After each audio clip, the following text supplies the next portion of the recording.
के टाइम पे कोई भी मजदूर महिलाओं की आवाज़ नहीं बन रहा है। हम लोग ये नहीं सोच रहे हैं कि बहुत बड़े स्तर पे उनका मतलब शोषण हो रहा है तो आवाज़ भी उठ रही है, आवाज़ नहीं उठ रही है। ये सिर्फ बुर्जुआ महिलाओं की आवाज़ उठ रही है जो कपड़े पहनने की आज़ादी ढूंढ रही हैं, सड़क पे घूमने की आज़ादी ढूंढ रही हैं, लेकिन तब तक भी उनको ये मुक्ति नहीं मिल सकती जब तक वो दलित महिलाओं को साथ में लेकर नहीं चलेंगे। क्योंकि जो भी महिलाएं अगर सारी महिलाएं इकट्ठा होकर मुद्दे उठाएंगी तो जाके इनको मुक्ति का रास्ता मिल सकता है। आज भी दलित महिलाओं की आवाज़ नहीं उठ पा रही है। जिस तरीके से मैं कंपनियों की बात करूँ या फिर खेत मजदूरों की बात करूँ, क्योंकि कंपनियों से आने से पहले मैं खेतों में काम कर चुकी हूँ, अपने घर वालों के साथ हम लोगों ने खेतों में काम किया है।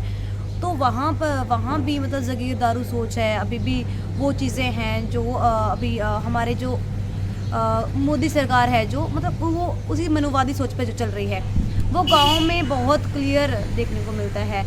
जो अपर क्लास फैमिलीज़ के द्वारा जो मजदूर हैं, दलित लोग हैं, उनको दबाया जाता है, खेतों में काम करवाया जाता है, गालियाँ दी जाती हैं, मतलब बहुत बुरे तरीके से उनका शोषण किया जाता है। तो उसके बाद जब मैं फैक्ट्री एरिया में आई, मुझे फैक्ट्री एरिया के बारे में मतलब फैक्ट्री मजदूरों के बारे में कुछ नहीं पता था, लेकिन जब मैं यहाँ पे आई हूँ तो पता चल रहा है कि यहाँ पे बहुत ज़्यादा मतलब उनका शोषण हो रहा है और उनसे बहुत ज़्यादा काम लिया जाता है। और जो फैक्ट्री मालिक हैं जो उनको 2% मुश्किल से दे पा रहे होंगे, 80% जो वो खुद कमा रहे हैं। और ज़्यादातर कंपनियां हैं जो प्राइवेट हैं, जो बाहर की कंपनियां हैं। मतलब इससे ये है कि जो बाहर का मतलब जो जिस कंपनी में मैंने भी काम किया है वो शायद इटली की कंपनी है, उसमें एक लड़की मतलब एक दिन का 5-6 लाख का काम करके दे रही है। तो उसमें कितने लोग काम करते हैं, उससे ये पता चलता है कि किस तरीके से जो मज़दूरों का शोषण हो रहा है। और आज भी महिला पुरुष का वेतन बराबर नहीं है। ऊपर से वो कानून बना रहे हैं, लेबर कोड में आ गया है कि 8 घंटे के बजाय 12 घंटे काम करना पड़ेगा आपको। और पहले बहुत बड़ा मूवमेंट चला था जिसकी वजह से वो 8 घंटे हुआ था बहुत मुश्किल से, अब फिर से कर रहे हैं। मतलब ये बड़े बड़े पूंजीपतियों की दलाली कर रहे हैं और इसमें बहुत बड़े बड़े देश हैं इसके पीछे। जो मतलब मोदी, हम लोग ऐसे लगे कि मोदी ही दुश्मन है, लेकिन रियल में वो एक कठपुतली टाइप है जो जिसके पीछे बहुत ऐसे देश काम कर रहे हैं जो अभी हमको गुलाम बना रहे हैं। मतलब जो आज के टाइम पे देखा जाए तो सारी चीज़ें प्राइवेट हो गई हैं, तो कंपनी के मज़दूर हैं उनको बंधुआ मज़दूरों की तरह बनाया जा रहा है। मतलब कभी भी कंपनी उनको निकाल देगी है, कभी भी उनके साथ कुछ भी कर रहे हैं। मतलब सरकार इसमें कोई इंटरफेयर नहीं करेगी, कुछ भी नहीं, आप कहीं पे भी गुहार नहीं लगा सकते, ऐसे कानून आ गए हैं। मतलब सीधे तौर पे मज़दूरों को दबाया जा रहा है और बड़े पूंजीपतियों के हक़ में जो ऐसे कानून आ रहे हैं। पुलिस जो स्टेट का एक टूल है जो ऐसे काम कर रहे हैं कि जो बड़े बड़े पूंजीपति हैं, बड़े बड़े दलाल लोग हैं, उन्हीं की पुलिस है। क्योंकि जब मेरी अरेस्टिंग हुई है या फिर और देश की बात की जाए तो उनकी प्रोटेक्शन कर रहे हैं जो गुंडे हैं, जो बड़े बड़े अमीर लोग हैं, उन्हीं की प्रोटेक्शन ये पुलिस वाले करते हैं। आम जनता की जो आवाज़ नहीं उठती है। आज के टाइम पे लोकतंत्र ना हो के आज एक सैनिक राज लग रहा है। उन्हीं के दम पे, हथियारों के दम पे, पुलिस वालों के दम पे, जो सेना के दम पे आज मतलब लोगों को दबाया जा रहा है। जो पुलिस है स्टेट का टूल है जो जनता को दबाने का काम कर रही है। देखिए कास्ट को लेकर अगर बात करें तो उनको एक चेयर टाइप समझ लिया जाता है कि कोई भी आके बैठ जाओ, कोई भी आके मालिक बन जाओ। और जैसे जानवर होते हैं, जानवरों से बदतर हालात हैं। मतलब जो कास्ट को लेकर होता है कि एक ये दलित महिला है, इसे तो कुछ भी करो, उसे कपड़े फटे पुराने हैं, वो अगर किसी घर में काम कर रही है तो भी उसके साथ रेप होता है, शोषण होता है। खेत में काम कर रही है तो उसके साथ शोषण हो रहा है, कंपनी में काम कर रही है तो शोषण हो रहा है। मतलब पुरुषों की सैलरी ज़्यादा होती है लेकिन महिलाओं की सैलरी कम होती है। एक तो कास्ट के आधार पे एक वो महिला है, और कास्ट को लेकर तो ऐसा है कि जैसे दूर से ही मतलब उसको गंदी नज़र देखना, कि तिरस्कार के रूप से देखना। ऊपर से वो एक महिला है, वो दबी हुई है। जब से निजी संपत्ति का सवाल आता है तब से महिलाओं को 4 दीवारी में कैद करके उसको एक निजी संपत्ति समझ लिया जाता है, जिसके ऊपर पुरुष है जो कभी भी कुछ भी करता है। वो मतलब बच्चे भी पैदा करते हैं, वो खेत में भी काम करती है, वो बाहर भी काम करती है। वो दोनों तरफ से ही इतनी ज़्यादा शोषित है कि फ्री की लेबर औरत है। और शारीरिक शोषण भी हो रहा है उसका, मानसिक तौर पे भी शोषण हो रहा है। और कास्ट के आधार पे भी सबसे जो निचला और दबा हुआ जो वर्ग है वो औरत है। मतलब दोनों तौर पे देखा जाए तो मतलब बहुत ज़्यादा जो पुरुषों की मानसिकता, हम पुरुष को मतलब दुश्मन ही मानते, जो उनकी मानसिकता जो काम कर रही है। कास्ट के आधार पर भी हम लोग बात करें तो कास्ट इसलिए बनाई गई कि ताकि जो आधी आबादी है वो औरतों की है, लेकिन अगर वही आबादी उठ के अपनी मुक्ति का रास्ता मतलब लेने की कोशिश करें तो मुझे नहीं लगता कि ये कोई रोक पाएगा। तो कास्ट के आधार पे, महिला होने के आधार पे उनको जानबूझकर ऐसा किया जाता है कि ये आगे ही ना आ पाए।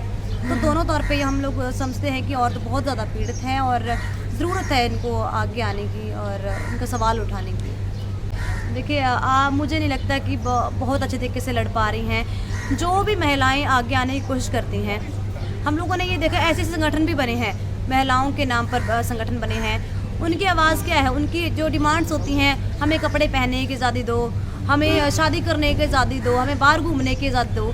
लेकिन जो दलित महिला है उसकी डिमांड क्या है? उसकी डिमांड आज तक भी किसी के सामने नहीं आई है। मैंने सर्च करके देखा, मैंने किताबें ढूंढने की कोशिश की, मुझे कोई भी किताब ऐसी नहीं मिली जो मजदूर महिलाओं के ऊपर लिखी गई हो। उनकी डिमांड नहीं उठाई जा रही। बहुत महिला संगठन है लेकिन उनकी आवाज़ नहीं उठाई जा रही है।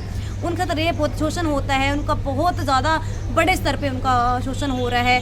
उनको रेप करके मार दिया जाता है, कुछ भी कर दिया जाता है, उनकी कोई आवाज़ नहीं उठाता है। तो हम लोग ये चाहते हैं कि उनकी आवाज़ बनना चाहिए।